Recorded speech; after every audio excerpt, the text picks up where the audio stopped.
3, 2, 1, go. First 50 seconds completely autonomous and pre-programmed 49-21, making their way slowly to their coral reef, just shy of placing a game piece there, but potentially going for another one. Teams do need to cross that taped line and score a game piece to get that ranking point. Teams all cross that line, which is available only during the autonomous game period. The remainder 2 minutes is 15 seconds is all tele-operated. Human players pick up the strollers to drive the robots that their team built over the past 10 weeks.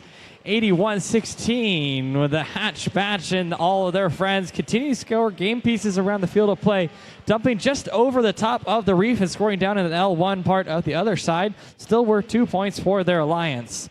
Castle Robotics 64-98 making quick use of that algae and removing it from the reef, providing additional scoring opportunities for the coral PVC pipes.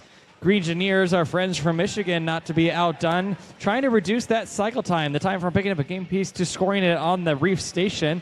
A lot of teams focusing on the higher parts of the reef, scoring 5 points for each of those placements during the tele-operated period.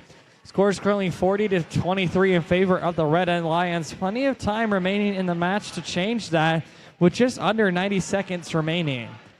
Continuing to get some pressure from both alliances. They're going hand in hand and trying to keep the scores up as high as possible. We haven't seen too much defense yet, but that can change if teams get a game piece stuck somewhere in their robot.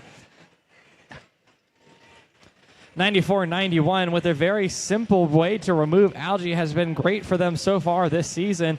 It's just a simple pull that gets in the way of that descending elevator, pulling it out towards their robot and preparing it for removal. Team 10-4-92 continuing to score pieces on their alliance station, picking up additional game pieces from the coral area and then scoring it around their coral reef. Scores currently 63-29. Neither of the teams scoring algae in any capacity, whether it be the processor or onto the barge directly. Instead, focusing in on that coral and trying to go for that ranking point. Red Alliance about halfway there. Blue Alliance a quarter of the way.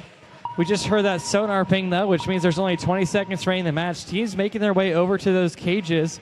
The cages that are closer to the ground are a lot harder to design around. 81-16, Argyle Shack using their cow catcher mechanism to get elevated off the ground.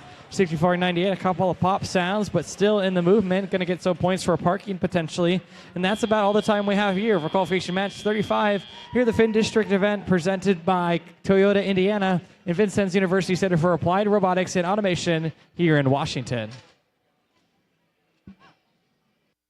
Blue Alliance still going to get 1 ranking point for all their hard work in the barge. Red Alliance just getting those ranking points for winning. Stick tight for qualification match 36 in just a few moments.